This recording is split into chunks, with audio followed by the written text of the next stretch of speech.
dalam kubur kamu akan disumbat masuk dalam kubur.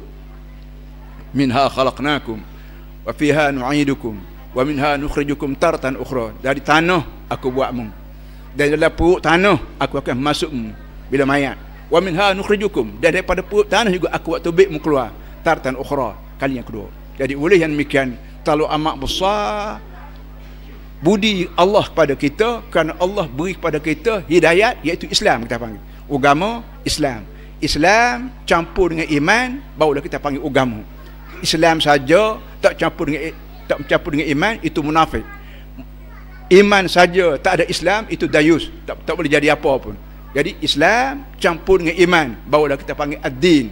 Sebab tu agama Islam campur dua, Islam dan ad-din. Islam sembahyang puasa. Sembahyang puasa sendiri tidak jadi apa pun kalau tidak kita buat tu kerana iman, yakin kita kepada Allah. Sama ada orang ada, kita sembahyang, orang tak ada, kita sembahyang. Tengah hari sembahyang, malam sembahyang, ketika dunia senyap sepi kita bangun sembahyang. Ya, sebab itulah kita dalam Ramadan ni kita dikehendaki sembahyang qiyamul lail, tarawih dan sebagainya.